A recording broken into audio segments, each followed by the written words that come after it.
कथा श्री अंगद जी की। रायसेनगढ़ के राजा सलाहुद्दीन सिंह थे।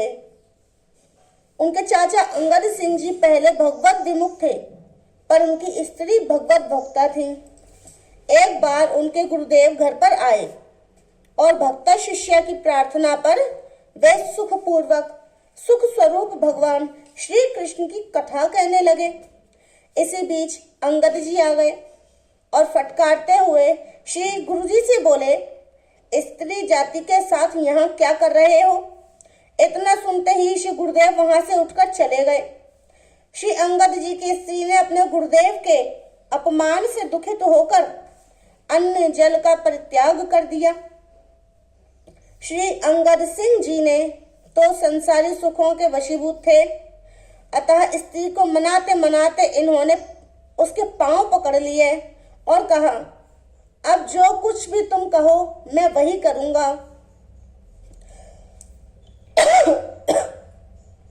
उस समय मेरी बुद्धि नष्ट हो गई थी, अतः अनुचित शब्द मुंह से निकल गए। पतिदेव के दैन्य को देखकर उस भक्ता का हृदय दया से भर गया। उसने कहा, अब आप मेरे चरणों को छोड़कर मेरे गुरुदेव के चरणों में जाकर पढ़िए और उन्हें प्रसन्न कर उनको अपना गुरु बनाइए। स्त्री की ये बात सुनकर अंगद जी श्री गुरु जी के पास गए और बड़े प्रेम के साथ उन्हें घर लिवा लाए। दीन भाव से विनती कर उनके शिष्य बन गए। उन्हें सादर भोजन कराकर उनका उच्छिष्ट प्रसाद लिया। अब श्री अंगद जी के हृदय में भी भक्त भगवान और श्री गुरुदेव में एक नवीन प्रीति प्रकट हो गई। अपने भतीजे राजा सलाहुद्दीन सिंह जी के पास आदेश अनुसार एक बार आपने एक शत्रु राजा के ऊपर चढ़ाई कर दी और विजय प्राप्त कर ली। राजभवन की लूट में आपको राजा की टोपी मिल गई, जिसमें 100 नग जड़े हुए थे। उसमें से एक नग सबसे मूल्यवान था। टोपी के 99 नगों को बेच बेच कर आपने संत भगवंत की सेवा कर दी और एक नग जो सबसे बड़ा और कीमती था उसे आपने अपनी पगड़ी की लपेट में रख लिया और मन में निश्चय किया कि इसे मैं श्री जगन्नाथ जी को अर्पण करूंगा। फौजी सिपाहियों में कानाफूसी होते होते 100 नगों से जड़ी हुई उस टोपी की बात राजा सलाहुद्दीन सिंह ने सुन ली। राजा ने लोगों से कहा कि चाचा जी, आप यदि उस हीरे को दे दें तो 99 हीरे हम माफ कर देंगे। लोगों ने आकर उन्हें खूब समझाया बुझाया, अनेक युक्तियां की, परंतु इन्होंने किसी की भी नहीं सुनी। तब श्री अंगद सिंह जी की एक बहन जो इनके यहाँ रसोई बनाया करती थी, राजा ने उसके पैर छूकर एवं लोभ लालच देकर भेद नीति से उससे कहा कि तुम अंगद सिंह को विष देकर मार डालो, फिर मैं तुम्हें बहुत सा धन धरती दूंगा। उसने राजा की बात मान ली, विष घोलकर भोजन में मिला दिया और भगवान का भोग भी लगा दिया। फिर बुलाकर कहा कि आओ भोजन कर लो। थाली परोसकर उनके सामने रख दी। श्री अंगद सिंह की बहन की एक लड़की थी। ये जब भोजन करते थे तो श्री राधा जी की सखी मानकर उसे भी साथ बैठा लेते थे। अपनी लड़की को बचाने के लिए उसने उसे कहीं किसी के घर में छिपा दिया था। ये उसके बिना भोजन नहीं कर रहे थे। अपनी लड़की में अपने भाई का ऐसा अपार प्रेम देखकर उसके मन में भ्रातृ प्रेम उमड़ आया। भाई की मृत्यु से डरकर रोने लगी। गले से लगकर रोते रोते उसने सब बात कह दी। अब तुम इसे मत खाओ, ऐसा कहकर वह विष मिले हुए भोजन की थाली को लेकर जाने लगी। ये देखकर श्री अंगद जी ने कहा, तूने विष मिले सामान का भगवान को भोग लगा दिया और अब हमें खाने से रोकती है। ऐसा कहकर उन्होंने उसे ढकेल कर बाहर निकाल दिया और भगवत इच्छा बलवती मानकर पुनः किवाड़ बंद कर सब प्रसाद पाकर लेट गए। आपके ऊपर विष का भी कुछ प्रभाव नहीं हुआ। प्रसाद प्रेम से आपके मुख पर नई चमक आ गई, परंतु आपके मन में इस बात का असह्य कष्ट बना हुआ था कि विष मिश्रित पदार्थ भगवान को भोग लगाया गया।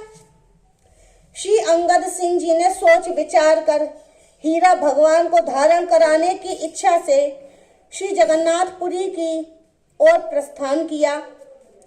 समाचार पाते ही खींचकर राजा ने सिपाहियों को भेजा। उन्होंने आकर इन्हें सब ओर से घेर लिया। राजपुरुषों ने कहा, आप हीरा यहीं मेरे सामने रख दीजिए, अन्यथा युद्ध करने के लिए तैयार हो जाइए। ये सुनकर श्री अंगद जी ने कहा, आप लोग थोड़ा ठहरिए, मैं इस कुंड में स्नान करके अभी हीरा दे देता हूँ। आपके मन में तो भगवत प्रेम ओतप्रोत था, अतः उन्हें न देकर ये कहते हुए हीरा जल में डाल दिया कि प्रभु, ये आपकी वस्तु है, कृपया आप इसे स्वीकार कीजिए। प्रेम भरी भक्त की यह वाणी श्री जगन्नाथ जी को अति प्रिय लगी और आजानुबाहु प्रभु ने 700 कोस लंबा हाथ बढ़ाकर उसे ले लिया और अत्यंत सुख पाकर उसे अपने वक्ष स्थल पर धारण कर लिया। श्री अंगद जी उस हीरे को कुंड में फेंककर दुखित मन से अपने घर आ गए। उधर राजपुरुष लोग जल में कूद पड़े और हीरे को ढूंढने लगे। महान प्रयत्न करने पर भी जब वह हीरा उन्हें न मिला तो वे लोग व्याकुल हो गए और समाचार पाकर राजा भी वहीं आ गया। उसने कुंड का सब पानी बाहर निकलवाया, फिर भी जब हीरा नहीं मिला तो कीच में ढूंढवाया। कीच में भी न मिलने पर राजा दुख के सागर में डूब गया।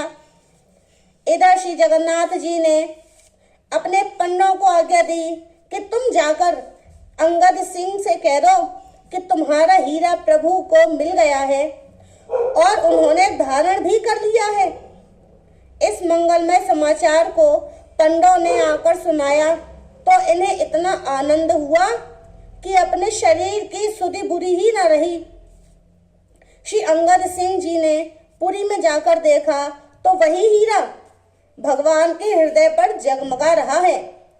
श्री अंगद जी के इस भक्ति के चमत्कार को देख सुनकर राजा के हृदय में महान दुख था।